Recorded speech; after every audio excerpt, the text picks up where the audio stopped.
Hi, I'm Paula de la Barrera. I'm studying industrial design, and this is my presentation for Design in the 21st Century. I have to preface this presentation by saying that I'm very passionate about this topic, so I will try to be brief, but I made quite a long presentation, and I'm sorry. So I started with a timeline of all the movements that I will touch onto very briefly. So Duscher Werkbund was a German association of artists, architects, designers, and industrials, whose initial purpose was to take traditional crafts into mass production and leave art a little bit behind. So this chair by Mies van der Rohe and Lily Reich, it's a very great example of that. Then we moved to Futurism from 1909 to 1930. This was more of a social movement in celebration of technology rather than design per se, but we can see it carried a strain of political causes in the movement, and it served as inspiration for later movements. Meanwhile, in the world, World War I was starting in 1914 through 1919. The Russian Revolution also started in 1919. German economy collapses.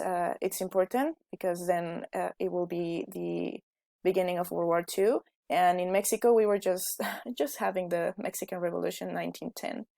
1916 to 1923, Dadaism, it's a movement in reaction to World War I, where it consisted of everyone, artists especially, rejecting the logic and reason and aesthetics of every art that was before that.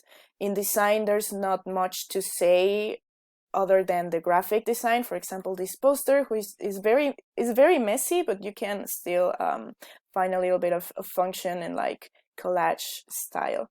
Then we moved to constructivism from 1917 to 1935, and here they were just focused on like more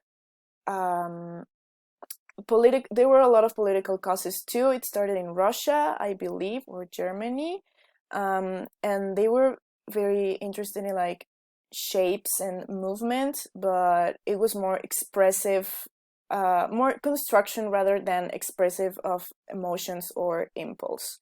Then we moved to the style, which is probably my favorite movement. Actually, these pictures here, I took myself this summer vacation that I got to go to many museums. So Mondrian and this very famous chair by Gerrit Rietveld. So the style advocated for pure abstraction by form and color, and keeping vertical, horizontal lines, colors like black, white, and primary colors. Which served as great inspiration for the Bauhaus from 1919 to 1933. We know the very famous Bauhaus. This was a revolutionary art school, but I believe it was also a philosophy and a way of life. And it was also a protest in Germany against the regressive nature of other art schools. Here, they have very many different periods, but in general, in Weimar, Gropius Manifesto says that it's like the principle of mass production with arts and crafts, obviously keeping the aesthetic and the functionality to the core. Then the campus moved to the SAW with Mayer and his economic conflicts and a lot of firing great teachers. And then the campus finally moved to Berlin with Mies van der Rohe, where it finally closed down through the Nazi party. But the legacy remained with the immigrants that moved to other parts of Europe and United States. So here are some of the very famous things that came out of the Bauhaus: the Futura typography, Barcelona chair, this chair by Eileen Gray, etc.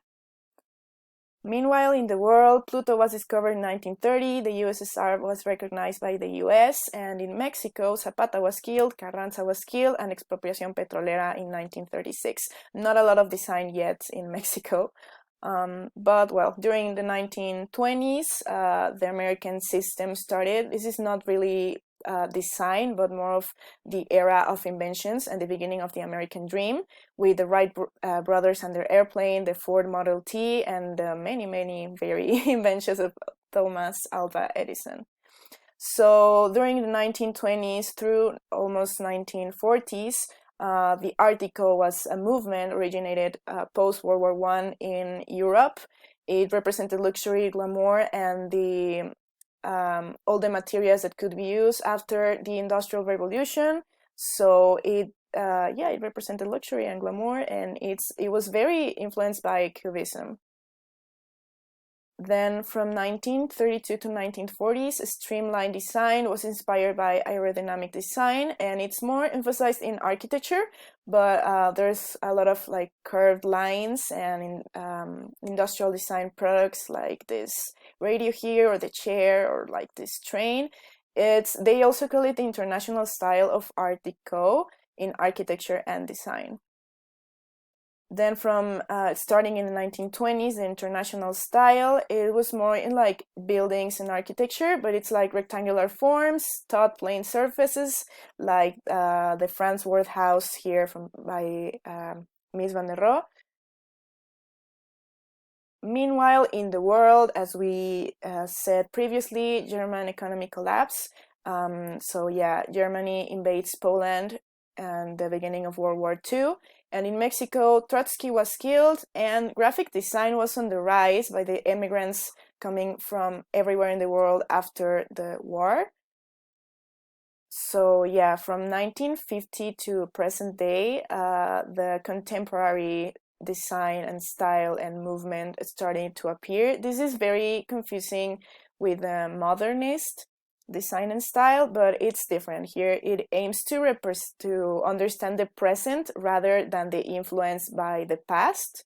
So it's very like changing and complex, but it's defined by its simplicity and like subtle sophistication. Then we move to pop art and pop design. This is more of an artistic movement that draws inspiration from like popular and commercial culture, but this was a very important moment for marketing and graphic design, like the Campbell's tomato soup, these pictures I took myself to in the museums. I'm very proud, clearly. Meanwhile, in the world, Gandhi was assassinated, the US breaks diplomatic relationships with Cuba, the Apollo astronauts, and in Mexico, well, Mexico joins the UN. The Olympics in 1968, very important with Lance Wyman's design, and well, Tlatelolco mass killing also that same year. So then we move to postmodern design from 1965. At its core, it's attempts to break what they were used to. So it's an approach that celebrates the unconventional, the flashy, and the weird. Also a picture I took myself. Then probably my favorite movement after the style, 1981 to 1983, Memphis. Memphis was a group founded by Ettore Sostas. Their designs were based on asymmetric geometry, very colorful, a lot of patterns, rebellious stamps, etc., inspired by Art Deco, pop art, and kitsch. 1980 to present day, the revival of arts and crafts, which is very inspired in classical design, especially interior design. This movement has been recently on the rise, and it's the artisan production with a philosophy that was like centuries ago. So that's it from me, and well, yeah, thanks for listening. I love this topic, and yeah, thank you.